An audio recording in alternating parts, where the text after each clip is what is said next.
Minha gente, ó, oficialmente, né, eu tô com vocês com Português, Literatura e Redação, a partir de hoje. E aí, o que é que a gente vai fazer, tá? A gente vai continuar trabalhando as escolas literárias e dentro dessas escolas a gente vai fazer umas analogias musicais, tá? Hoje mesmo eu trouxe uma música para a gente analisar que fala sobre a segunda fase romântica. E aí, todas as escolas que forem possíveis.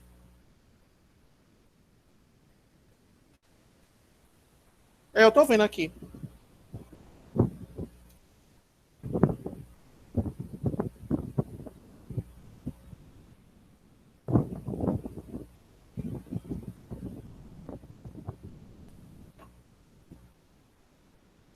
E aí, todas as escolas que forem possíveis, a gente vai trabalhar essa questão musical, tá, gente? Porque eu acho que nada melhor do que fazer uma analogia com música para a gente entender a realidade da escola. Então, hoje a gente vai trabalhar a segunda fase romântica, tá? De prosa e poesia. Eu quero que vocês lembrem sempre que a poesia, tá, gente? Ela é dividida, mas ela aconteceu de uma forma única, tá? Ela aconteceu simultânea. Mas aí ela é dividida em prosa em romance indianista, em romance urbano e romance regional, tá? Que isso equivale à primeira, a segunda e a terceira fase. Bom, essa segunda fase romântica, gente, é a, para mim, né, minha opinião, eu acho que é uma escola completamente exagerada, né? Porque é uma coisa muito ultra romântica e ao mesmo tempo muito egoísta. Então, hoje a gente vai trabalhar primeiro a poesia, que eu trouxe até uma música que tem a ver, como eu tinha dito, e depois a gente vai trabalhar a prosa, certo? Que a gente hoje vai ter um destaque para José de Alencar.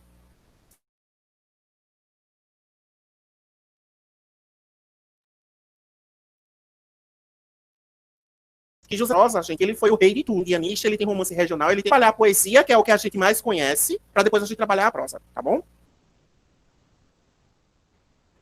Se meu slide passar, eu agradeço. Ó, muita gente se pergunta, galera, qual é o conceito do nome ultrarromantismo, né? E aí eu sempre falo que o ultrarromantismo é mais do que o romântico. É um romântico exagerado. Tipo, muito exagerado. Sabe? Então, ó, esse ultrarromantismo, ele aconteceu, né, de 1853 a 1869. Ou seja, nós tivemos aí mais de 10 anos com essas obras ultrarromânticas. E esse ultrarromantismo, ele teve uma influência muito grande de Lord Byron, tá? Ou com George Byron, que é esse lindo aí que vocês estão vendo, né, do outro lado. Então, ó, essa geração é conhecida como a geração do mal do século. Por que, que esse nome, né, tão pesado, mal do século? É muito simples. Muitos dos autores dessa época morreram cedo, né? Morreram com seus 20, com seus 32 anos, ou seja, novos. E a maioria deles eram muito afundados em depressões, que naquela época não se tinha diagnóstico. Então, ó, depressões, né, viciados em drogas, naquela época se chamava ópio, né? Pessoas muito tristes, pessoas muito amarguradas. Então, por isso que teve essa geração do mal do século. Fora que existiam muitas pessoas que se suicidavam, né? Tem um livro que eu não coloquei aqui, que se chama O Sofrimento do Jovem Werther, que é justamente dele, de Lord Byron.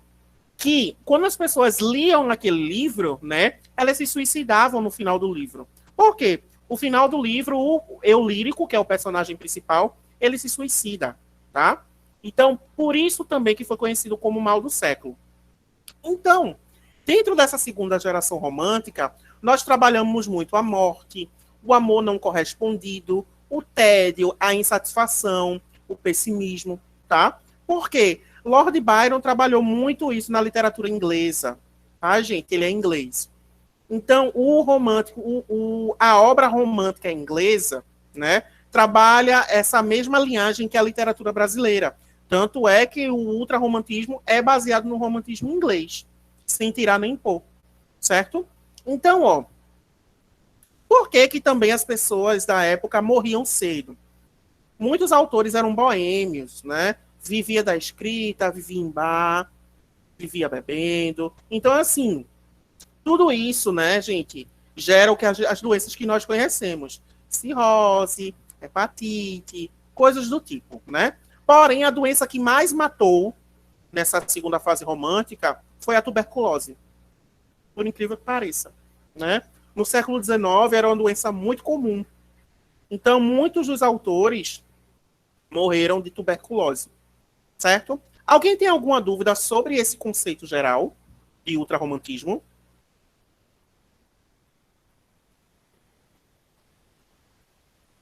Ah, gente, se por acaso alguma palavra sair embolada minha, né, é porque eu tô com a liga trançada de aparelho. Aí eu não consigo abrir muito a boca para falar. Mas aí, se vocês não entenderem, podem pedir para repetir, tá? Que eu repito, não tem problema não. Então, ó, se cair uma questão dessa na prova, seja SSA, seja Enem, que o SSA 3 não aborda muito isso, né? Olhem sempre o conceito histórico, tá, gente, do ultrarromantismo. Então, virou mal do século, por quê? Existiam muitos boêmios, né? As pessoas viviam doentes, as pessoas se suicidavam. E vocês podem até utilizar isso, né, como uma alusão histórica para a redação, se o tema for suicídio, certo? Isso aqui é uma alusão histórica perfeita, tá? Guardem isso no coração de vocês, porque eu vou estar com vocês em redação, né? Vou estar ligado quem vai usar e quem não vai usar. Ó, vamos falar agora do início no Brasil, né? No Brasil, gente, a segunda geração romântica teve como marco a publicação de poesia de Álvares de Azevedo, que é esse carinha que vocês estão vendo aí. E aí eu queria dar um destaque para vocês sobre o semblante de Álvares. Vocês estão vendo que no semblante dele, ele não tem um semblante feliz, não é? A cara dele já assusta. E, de fato, essa foto é muito assustadora por conta do semblante dele, que é muito triste. É uma coisa muito introspectiva, que você olha e faz, meu Deus do céu, parece que ele está sugando minha energia. Então, era isso que os ultrarromânticos passavam naquela época, tá? Então, Álvares de Azevedo, ele foi o mais novo a morrer dos ultrarromânticos. Ele morreu com 20 anos apenas.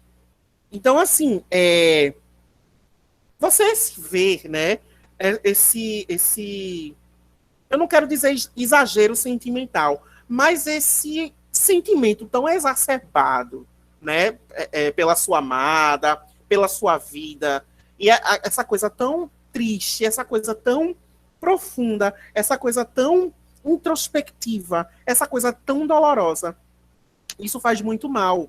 Então foi daí, galera, que a gente encontra os primeiros conceitos de depressão, tá? Porque nessa época não se existia depressão.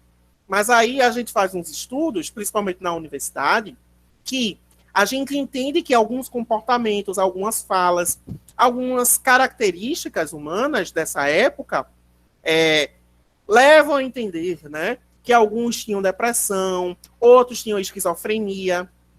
É uma coisa bem pesada essa escola. Então, aqui no Brasil, iniciou-se, né, com a obra Poesia, de Álvares de Azevedo. E aí, poesia não é tão famosa assim, não sei o porquê. É uma obra, como eu tinha falado, muito pesada, mas não pesada de ser cansativa. Pesada de ser muito triste, sabe, gente? É uma coisa que você lê e você fica mal, sabe? Você fica muito para baixo e tudo mais. Então, isso fazia parte do objetivo dos ultrarromânticos. Por quê? As características dos autores daquela época, eles trabalhavam muito um profundo subjetivismo, um sentimentalismo exacerbado, tinham pessimismo, melancolia, eles eram muito egocêntricos, muito individualistas, ou seja, primeiro eu, segundo eu, o meu sentimento, o meu amor, a minha paixão, a minha afeição, tudo para mim, e não o outro. Fuga da realidade é o mais clássico de todos. Por quê?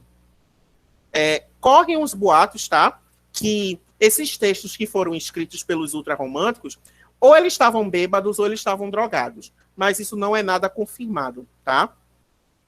Ou eles estavam sobre delírio de alguma coisa. Então, assim, a fuga da realidade é muito presente nesses textos, tá, gente? Por quê? Eles pegavam a morte como fuga, que a morte seria sua amiga, né? O amor platônico, coisas do tipo, tá? O escapismo também faz parte dessa fuga, tá, gente? Eles fantasiavam a realidade deles. E o saudosismo, ou seja, todo autor ultrarromântico, gente, da segunda fase da poesia, sempre vai ter saudade de alguma coisa. Sempre. Da amada, da infância, da mãe, de um pé de laranjeira, mas vai ter saudade de alguma coisa. E a maioria de suas poesias sempre vai remeter a essa saudade, certo? Alguém tem alguma dúvida sobre essas características?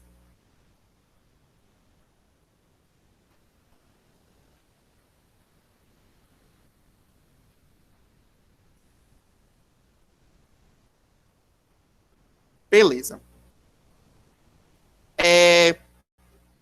Com isso, antes de eu falar dos autores, tá, gente? Eu trouxe uma música para vocês escutarem que faz uma alusão à segunda fase romântica, tá? Alguns trechos, não todos.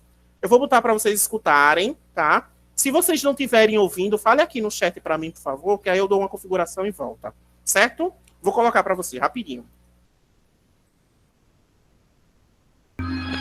Você só me ensinou a te querer e te querendo eu vou tentando me encontrar. Deu para perceber que nessa música de Caetano Veloso, que ela é belíssima, que ele fala muito a respeito do sentimento dele, né? Agora, o que é que eu faço? Você nunca me ensinou, é tudo me faço, tudo voltado a ele. Pronto. E essa é uma das características, tá, da segunda fase romântica, tudo voltado para mim. Tudo é comigo, só eu sinto, só eu vejo, só eu preciso, tá? Fora outras características, como, por exemplo, o amor, né? Na música, Caetano Veloso está dizendo que não sabe o que fazer sem a amada dele. É a mesma coisa que acontece na segunda geração romântica, tá?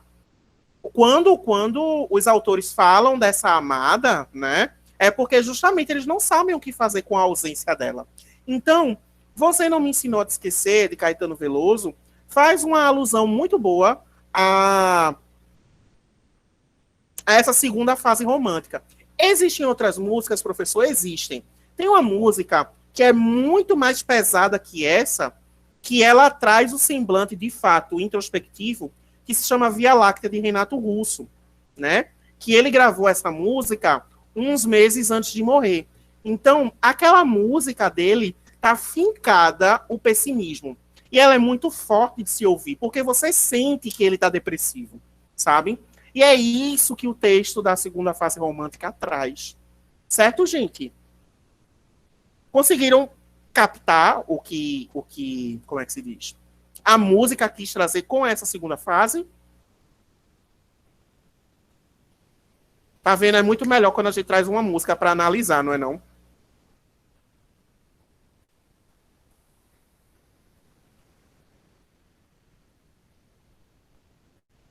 E aí, ó, vamos falar agora dos autores.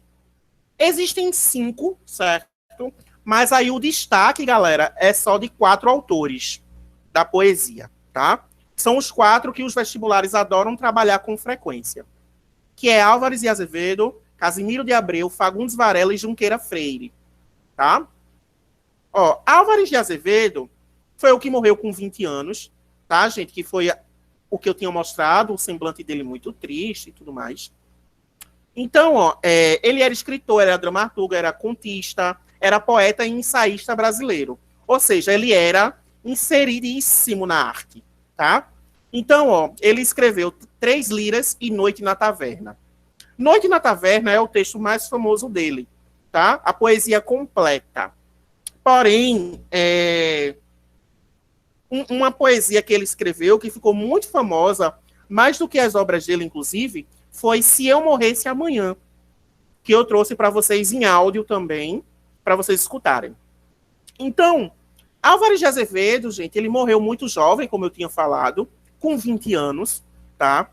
E ele carregou muito nas costas a segunda fase romântica, porque de todos, né, ele é o mais visível, essa, eu não quero dizer afiliação, mas essa sintonia com depressão, com a morte, com a vida boêmia, tá? E ele morreu de tuberculose. Então, assim, infelizmente, você vê autores muito novos morrerem nessa vida boêmia, você fica muito abalado, né? Então, assim, ele foi quem carregou a segunda fase romântica, tá, gente? Nas costas. Outro muito importante é Casimiro de Abreu. Casimiro de Abreu, ele fez um poema muito famoso chamado Meus 8 Anos. É o poema que vai ficar mais famoso de Casimiro de Abreu, tá? E aí vestibulares como o SSA adoram trabalhar. Então, ó, outras obras clássicas dele, As Primaveras, Saudades e Suspiros, certo? Fagundes Varela. Por que Fagundes Varela é importante na segunda fase romântica? É simples, gente. Ele, né, ele foi patrono na Academia Brasileira de Letras, então por isso que ele foi um importante escritor da literatura brasileira, certo? Por quê? Ele meio que mesclava as duas características, tá, gente? A segunda fase e a terceira fase. Tanto é que muita gente estuda ele na terceira fase romântica, que é a geração condoreira, né? E tem gente que estuda na segunda. Então, assim, eu, particularmente, prefiro estudar Fagundes Varela na segunda fase romântica, porque essas características ascendem mais. Tá, gente? Por quê? Ele é muito inspirado em Lord Byron. Muito inspirado em Lord Byron. E, por último, Junqueira Freire. Junqueira Freire era monge, era sacerdote e poeta, tá? Então, ó, ele abordou muita coisa como horror, desejo reprimido, sentimento de pecado, remorso. Ele tinha uma obsessão muito grande pela morte, tá? De todos, ele era obsessivo, ele não gostava, ele tinha obsessão, que é uma coisa muito além de gostar, né? Então, esses 4 autores, gente, eu trouxe eles de forma resumida, porque a gente vai ler uns textinhos dele, tá? Que eu trouxe.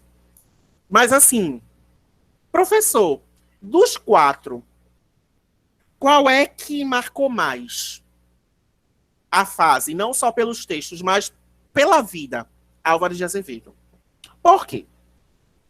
No dia do enterro dele, galera, foram muitos autores, muitos poetas para o enterro dele.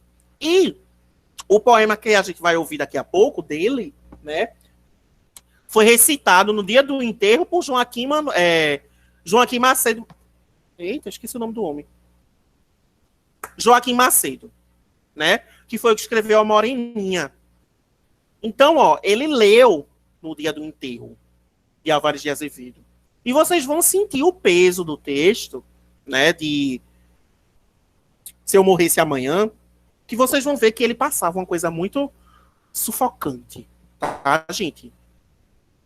Ó, vamos falar agora mais detalhadamente de cada autor, tá?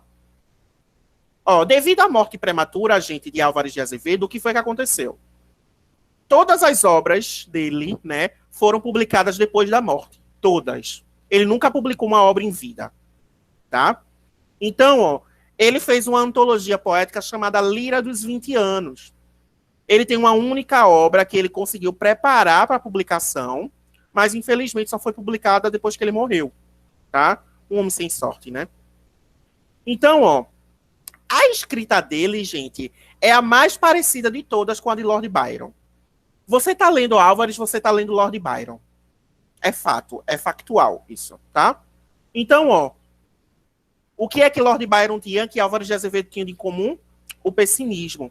E também temas sobre morte, enfermidade, desilusão, frustração.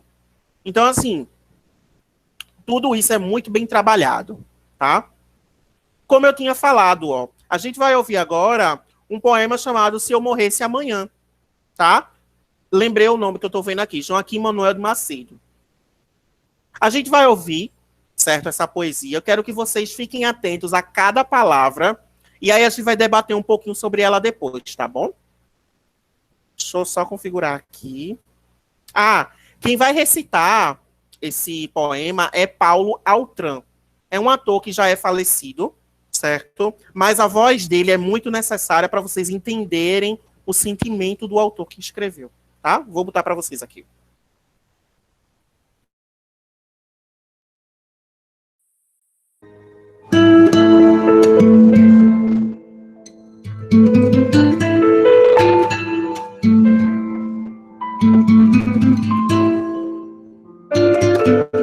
Se eu morresse amanhã, viria ao menos fechar meus olhos minha triste irmã.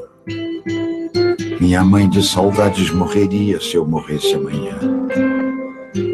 Quanta glória presinto em meu futuro, que aurora de porvir e que manhã. Eu perdera chorando essas coroas se eu morresse amanhã. Que sol, que céu azul, que doce nalva acorda a natureza mais louçã. Não me batera tanto amor no peito se eu morresse amanhã. Mas essa dor da vida, que devora a ânsia de glória, o dolorido afã, a dor no peito emudecer ao menos se eu morresse amanhã.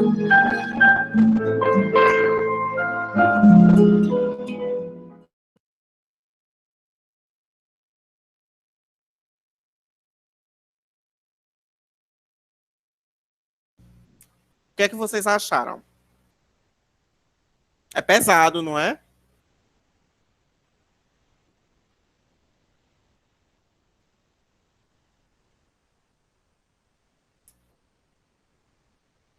Pois é, por que é muito pesado esse texto? Porque é um homem que queria morrer para ser feliz. Pronto, Dan, perfeito. Adjetivos perfeitos. Mórbido e sufocante. Porque você está vendo que o homem ele quer morrer e ele prefere morrer para ser feliz. Entende? É uma coisa muito agoniante. Você se arrepia todinho quando você está escutando. Eu estou muito arrepiado, inclusive. Quando você se arrepia muito quando você escuta. Por quê?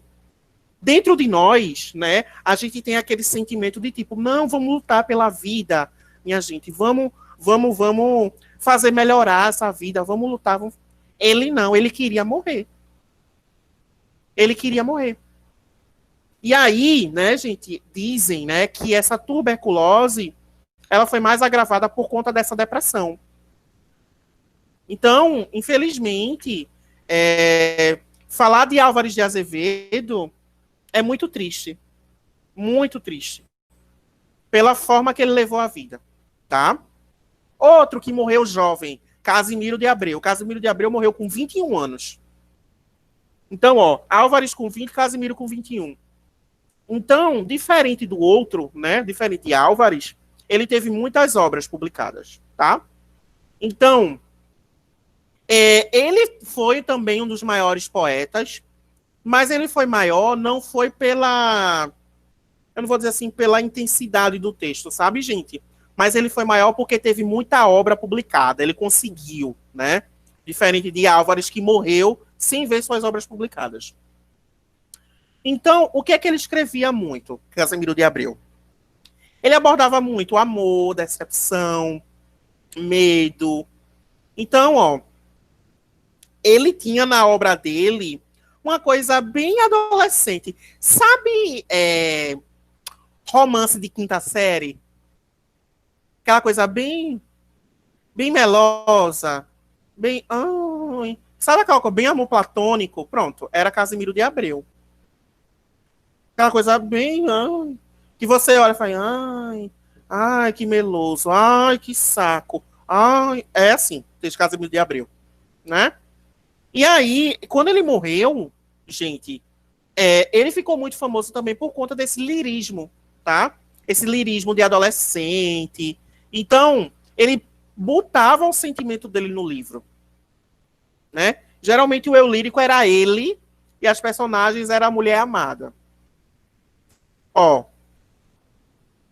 ele só conseguiu... Ele escreveu muito né, gente? Esses títulos que vocês estão vendo aqui são títulos de poesias, mais uma antologia, que a gente chama, né, uma obra, que é uma junção de várias poesias. Ele só escreveu uma, que foi As Primaveras, tá?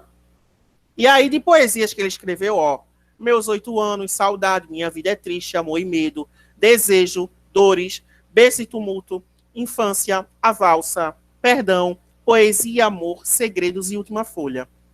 Pelos títulos, né, você já percebe que é uma coisa... Tem um pezinho aí, né, mas é muito adolescente os termos. Segredos, Última Folha, Poesia e Amor, Berço e Tumulto, A Valsa, Infância. No efeito Álvares de Azevedo, Se Eu Morresse Amanhã. Entende a diferença de conotação de um poema para o outro? E aí eu trouxe, né? Isso, Dan, ele tem uma coisa muito nostálgica, tá? Ele gosta muito de reviver o passado. Ó, eu trouxe um pedacinho para vocês dos meus 8 anos. Ó, que saudades que tenho da aurora da minha vida, da minha infância querida, que os anos não trazem mais.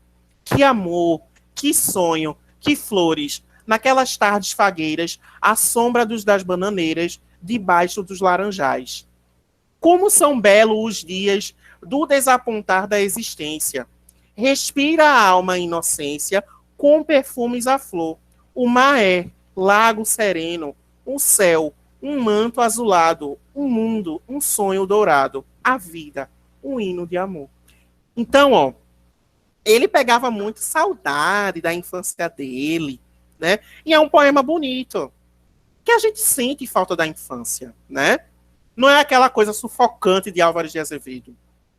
Então, ó, Casimiro, ele fez os poemas nessa pegada, e esse trecho aqui que eu trouxe para vocês, ele é o mais famoso de todos, porque explicita bem esse saudosismo, não é não? Principalmente essas 4 linhas.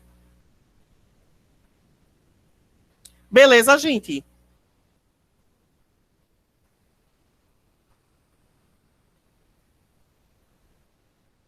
Passar para o outro. Fagundes Varela. Fagundes Varela, gente, ele morreu de um AVC, tá? Ele morreu com 34 anos. Por quê? Ele se entregou, tipo, literalmente à vida boêmia. Tipo, entregou mesmo, literalmente, tá? Fumava, bebia, né, saía com mulheres, homens, o que vocês quisessem. Então, ó, ele publicou uma obra chamada Noturnas, tá? No qual essa obra reflete muito as tristezas que ele sentia, as angústias e etc. E aí, por conta disso, por conta dessa angústia, por conta dessa tristeza, ele se entrega à vida boêmia.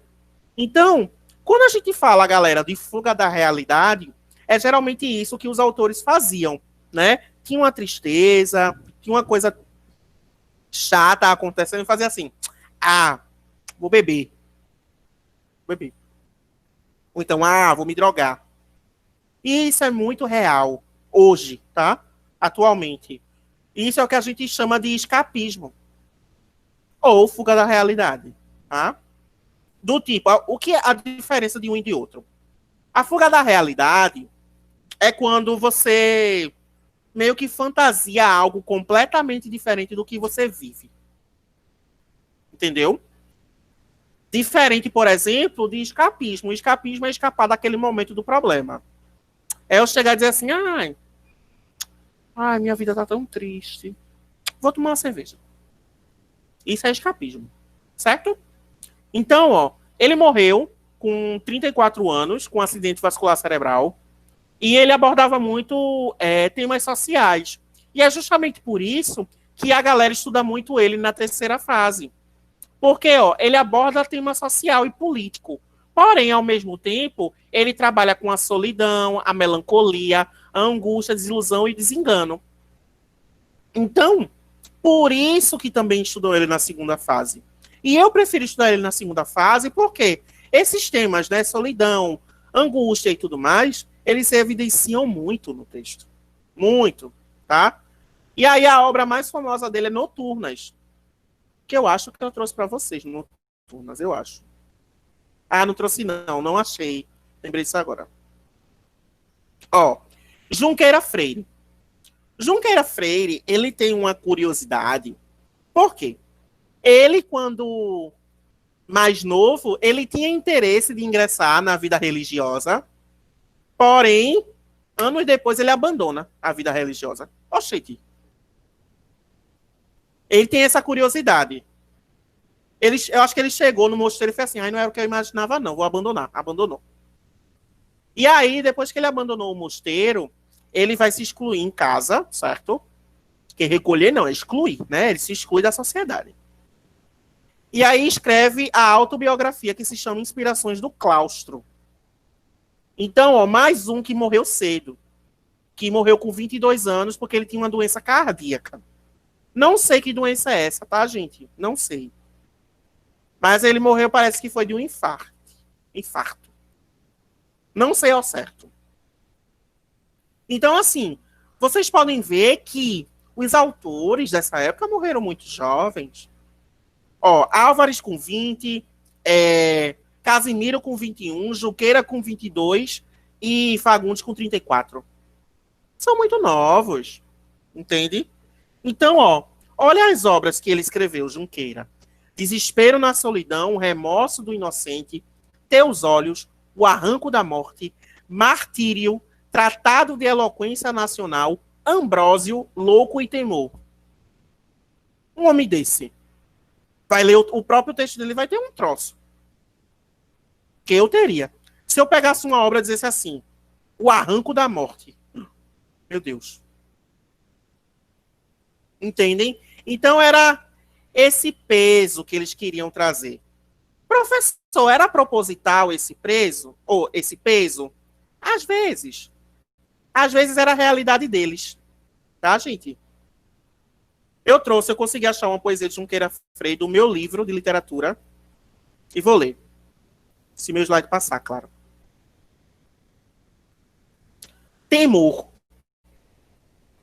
Temor.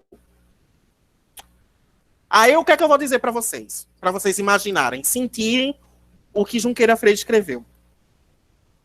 E parem, imaginem que vocês estão com alguém que você ama muito. Uma namorada, um namorado, enfim. E pensem que vocês são destaque, tá? Do texto. Aí você olha e faz assim, ao gozo, amiga. O chão que pisas, a cada instante te oferece a cova. Pisemos devagar. Olhe que a terra não sinta o nosso peso. Deitemos aqui.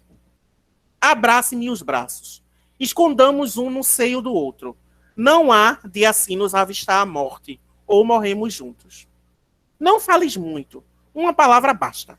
Murmurada em segredo ao pé do ouvido, nada. Nada de voz, nem um suspiro em um afar mais forte. Ou seja, o homem tinha o quê? Medo de morrer. Entendem? Então, assim, ele, ao mesmo tempo que não queria perder a amada, né? Ele tinha medo de morrer. Ou ele tinha medo que a morte levasse a amada dele. Então, vocês podem perceber que aí, ó, nesse texto, né? Indiretamente, né, meus amores? Indiretamente, foca muito no eu. E deixa a amada de lado. Ou seja, por que isso eu tô dizendo? Porque ele tá mandando a amada fazer as coisas. Tá? Então, ó, guardem esse macete para vocês. Gente, eu tô olhando meu celular porque chegou uma mensagem aqui muito aleatória.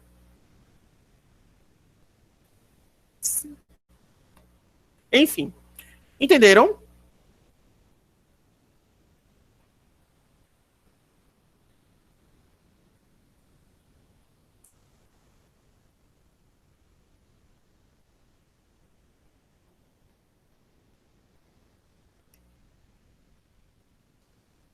Beleza. Minha gente, vocês, no geral, têm alguma dúvida sobre a poesia romântica?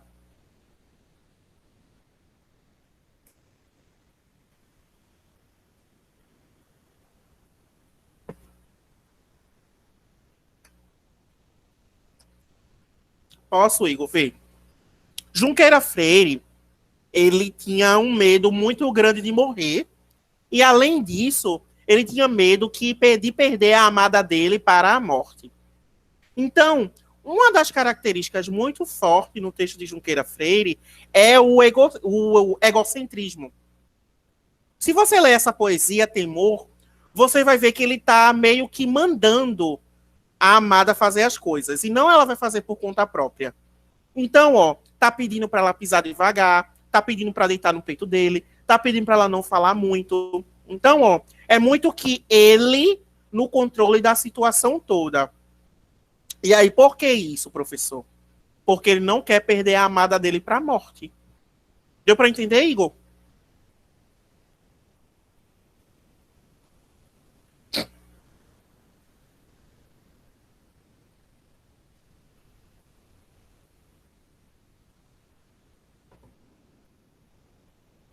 É isso, gente. Vocês tinham alguma dúvida geral sobre a segunda fase romântica da poesia?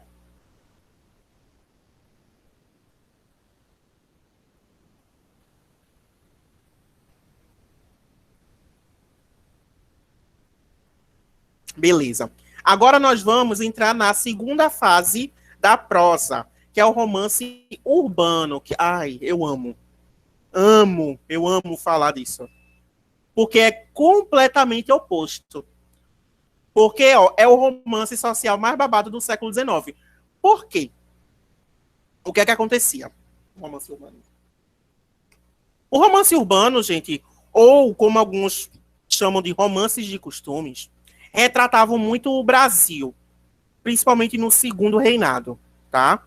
Então, ó, tudo que é de ruim da burguesia aparecia nesse romance. Tudo. Aí, ó, apontava muito a vida, costume, só dos burgueses. Professor, isso não seria uma característica do realismo? Não. E aí eu vou lhe dizer o porquê. Veja só. No realismo, gente, eles abordavam as classes menosprezadas socialmente, tá?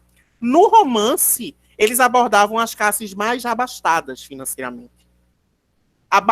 Abordava as hipocrisias e tudo mais, mas era só dos burgueses, tá? E, ó, independentemente do que acontecesse, tinha um final feliz. Um final de amorzinho aqui, ó. E aí, uma pessoa que dominou muito bem isso foi que o Zé de Azevedo, ou José de Azevedo. José de Azevedo não, José de Alencar, minha gente. Oxi. Tá vendo? Eu tô ficando doido. Porque não, na hora que eu tava montando o material de vocês, eu tava pensando, sabe em quem? Zé Alencar. É uma pessoa nada a ver. Ou Zé Azevedo, é uma pessoa nada a ver. Então, José de Alencar, ele consegue fazer essa transição, sabe, gente, de romance urbano perfeitamente. Eu trouxe até uma obra para a gente fazer uma análise, para a gente entender, né? Então, ele foi o detentor de tudo, tá? Então, o início do romance urbano no Brasil foi com Manuel Antônio de Almeida, tá? Com Memórias de um Sargento de Milícias. Por que que foi justamente com ele? Gente, para quem já leu, né, Memórias de um Sargento de Milícias, tem Leonardo, que é o lírico, o protagonista, que ele é um anti-herói. O que é anti-herói? É tudo aquilo que é aquele protagonista que faz tudo errado, tá? Eu gosto de fazer essa comparação com uma novela que passava no SBT, chamada Rubi. Eu não sei se vocês já ouviram falar dessa novela. É bem antiga. Passou, acho que, a reprise em 2015 e a exibição original foi em 2004. Não sei se já ouviram falar. Mas aí Rubi, ela é uma anti-heroína. Por quê? Ela é a vilã da novela. Sendo que, ao mesmo tempo que ela é a vilã, ela é a personagem de destaque. Entendem? Por isso que a gente chama de anti-herói. Tá? Então, ó, Memórias de um Sargento de Milícias, ela foi muito inovadora para a época. Por quê? Além de trazer Leonardo como um anti-herói, né? retratava muito a simplicidade do povo. Pronto, Igor, perfeito. Melhor comparação. Coringa é um anti-herói. Coringa não é vilão, ele é anti-herói, tá?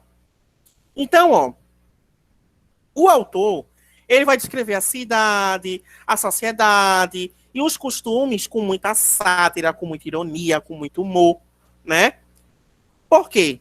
Tá tirando a mentalidade de colônia para virar corte. É essa transição que ele faz. Porém, mesmo ele tendo toda essa transformação, José de Alencar, ele conseguiu, assim, dar um destaque tão grande, minha gente, tão grande no romance da prosa, que vocês não têm noção. É como eu falei, se você ler o romance indianista de José de Alencar, o texto tem alguma crítica. Se você ler o romance urbano de José de Alencar, tem alguma crítica. Se você ler o texto regional de José de Alencar, tem uma crítica. Se ele fosse vivo e eu tivesse contato com ele, dizer, meu filho, você filma, fala, faz tudo. Filma, grava, digitaliza, você faz tudo, né? Então, assim, ou de que ele é referência, tá, minha gente? Na prosa romântica. Ele é super referência, tá? Então, ó, por quê? Ele explorava, tipo, o podre do podre do podre, né? Da burguesia. Não como realismo, tá, gente? Mas ele explorava muito as relações sociais de interesse. Isso aí é formidável, o jeito que ele aborda. Então, ó, ele também, dentro da obra, por mais que tenha muito interesse, por mais que tenha muito, como eu posso dizer, muita crítica, né? O amor sempre vai vencer no final. Ai, que coisa mais linda. Diferente do realismo. E o realismo, o final, é a realidade dos fatos. Se for para morrer, morre. Se for para separar, separa. Então, por isso que eles são diferentes. Beleza, gente?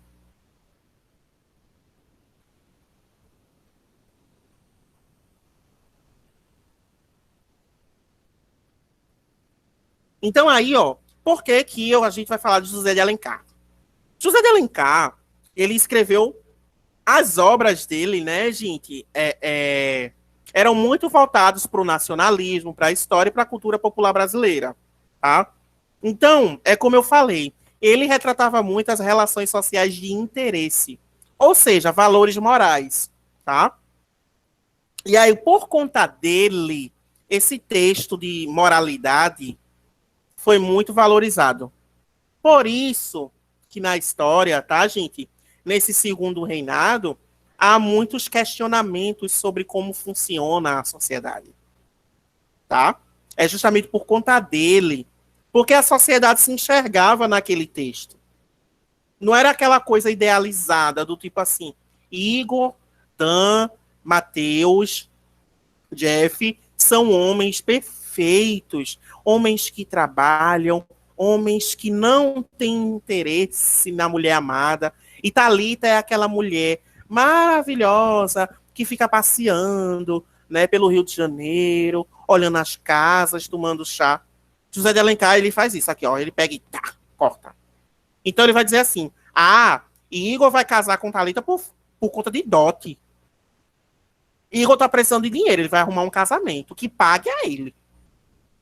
É isso que José de Alencar aborda, certo? Então, dentro dessas obras, gente, que ele tem, né? Ele tem Diva, ele tem Iracema, ele tem o Tronco do Ipê, o Gaúcho, o Birajara, o Sertanejo, Senhora, Encarnação, o Guarani, Lucila. Todas essas obras são magníficas. Não tem uma que você leia e faz assim, que coisa ruim. Não tem, não tem. Se vocês quiserem ler, se vocês gostarem de ler literatura, claro que, né, eu não vou indicar a obra que a gente vai analisar hoje, que é Senhora. Eu queria que vocês lessem, sabe o quê? Diva. Diva ou Lucila. Uma dessas duas. É uma coisa, assim, incrível. É de terminar e você bater palmas para José de Alencar. E aí tem até uma novela, gente, na Record, passou já faz um tempinho, chamado Essas Mulheres. Essas Mulheres é baseado nas 3 obras de Alencar, que é Senhora, Diva e Lucila. São as 3 histórias dentro de uma novela só. É interessantíssimo. Claro que, né, sabemos que novela nunca é fiel ao livro, mas é muito bom vocês assistirem alguns vídeos. Muito bom mesmo, tá? Muito bom mesmo. Então, ó, hoje, né, como vocês perceberam, eu adoro trazer uma... Ai, peraí. Tá? Não era pra tocar agora, que ódio. Peraí, minha gente, é rápido.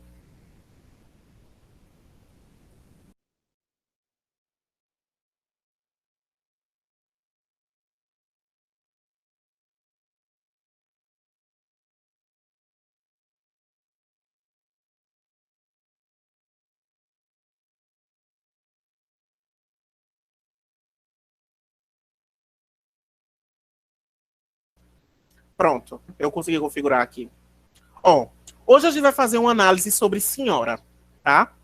E aí, por que a gente vai fazer essa análise? Vocês vão entender bem quando eu falo sobre a crítica, né, que José de Alencar traz sobre as suas obras. E aí, essa obra que a gente vai analisar, teve uma novela, a Globo, né, na verdade, nos anos 70, anos 70, por aí, ela fez essa adaptação. É uma adaptação muito perfeita, tá? E eu trouxe um trecho para vocês escutarem do clímax da obra. Qual é o clímax da obra? Que é quando a protagonista, que é a Aurélia, certo? Revela que comprou o amado dela, que é Fernando, tá? Então, Fernando, nessa obra, ele é um protagonista, certo? Porém, ele, às vezes, atua como um anti-herói, tá? Mas leve em consideração que Aurélia e Fernando são protagonistas, tá bom? Eu vou botar o trecho para vocês ouvirem, que é a fala de Aurélia, dizendo que ela comprou Fernando e dizendo o porquê comprou, tá? E aí a gente vai fazer uma reflexão junto, tá bom, gente?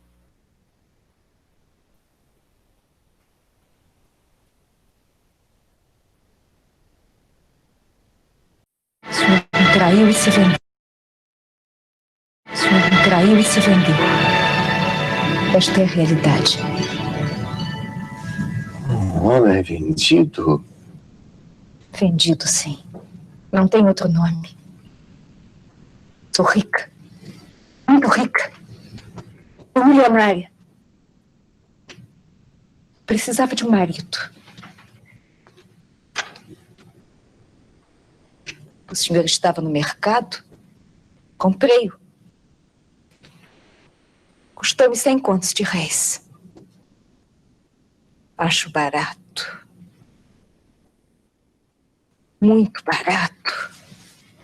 Eu daria o dobro, o triplo, toda a minha fortuna por esse momento.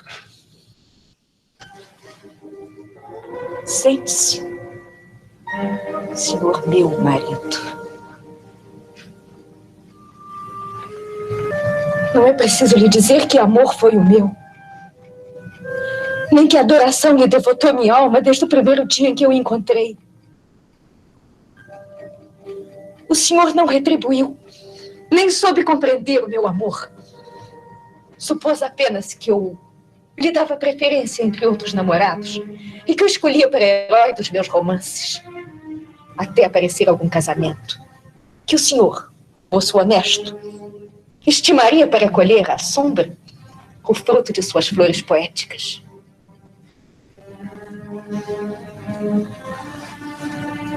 Bem vê que o distingo dos outros, que ofereciam brutalmente, mas com franqueza, a perdição e a vergonha.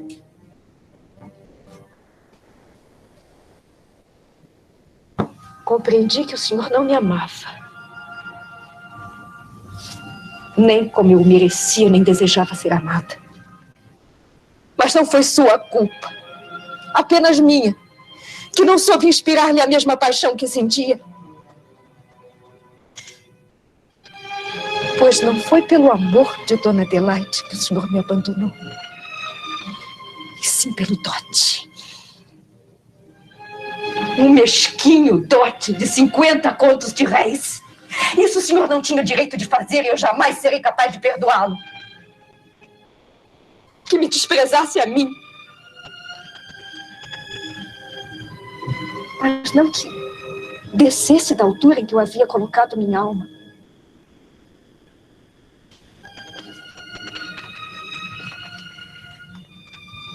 Eu tinha um ídolo. O senhor abateu de seu pedestal e atirou ao pó. Essa degradação do homem a quem eu adorava. Eis o seu crime. Não se assassina um coração que Deus criou para amar, incutindo-lhe a descrença e o ódio.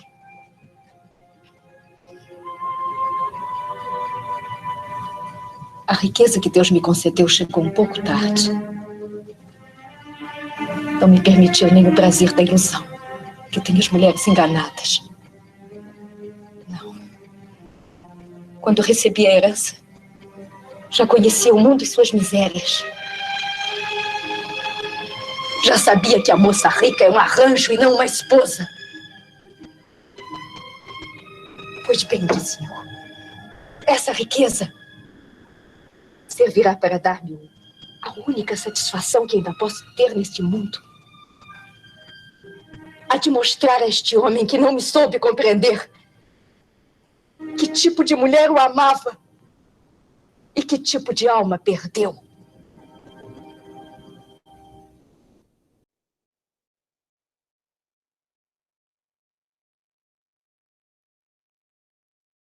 E aí, gostaram?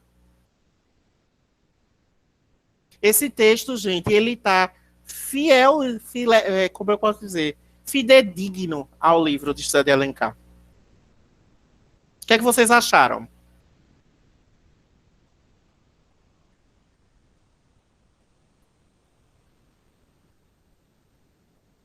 Dando disse que gostou.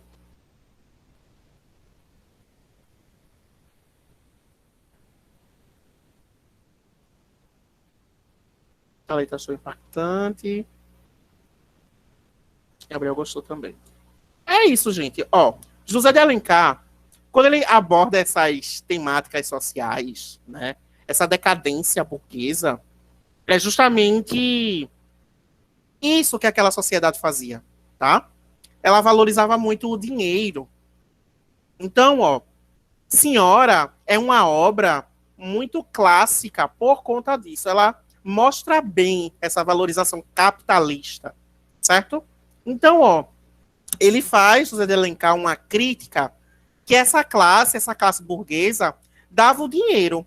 Mas você nota na fala de Aurélia, né, que ela ainda é apaixonada pelo homem que ela comprou. Então, mesmo com toda a história, mesmo com toda a mágoa, a Aurélia não deixa de amar esse homem. Tanto é que no final eles terminam juntos, tá?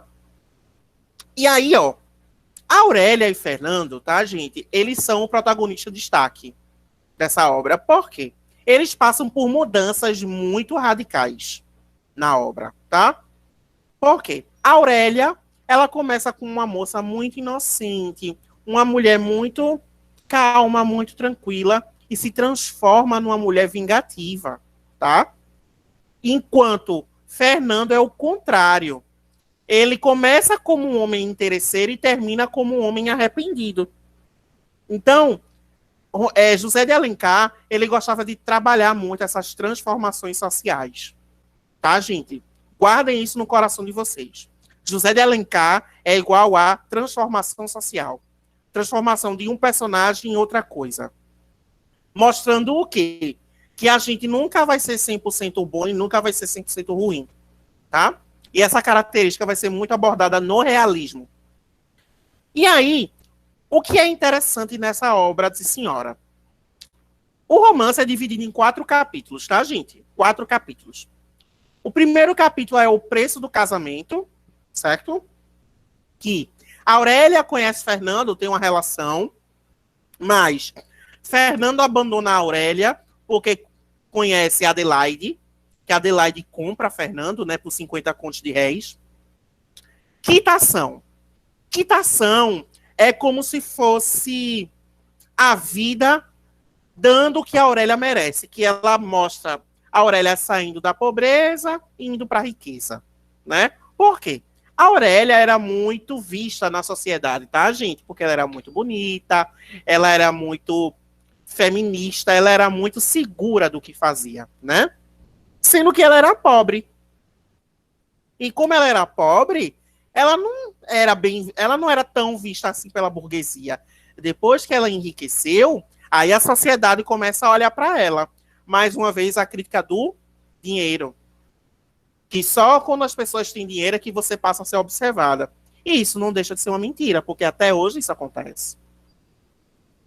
Posse, né, que mostra o casamento comprado por Aurélia, que é esse trecho que vocês acabaram de ouvir, tá? Do tipo, agora o homem que eu amo é meu. E o resgate. Resgate é quando o Fernando recupera o valor do dote, trabalhando e tudo mais, e paga a Aurélia. E aí eles passam pela ruptura. Ou seja, Fernando não aguenta mais sofrer na mão de Aurélia, porque a Aurélia sempre fica passando na cara dele que ele é interesseiro. E aí por isso que há a transformação, porque Fernando cai em si e percebe que realmente ama a Aurélia sem interesses. Então, pegar a senhora, pegar a Lucila, pegar a diva, você vai encontrar essas transformações, vocês vão encontrar essa análise, vocês vão encontrar esse impacto muito grande, né? E é isso, gente. Vocês têm dúvidas? Vocês querem perguntar alguma coisa? Vocês conseguiram compreender tudo?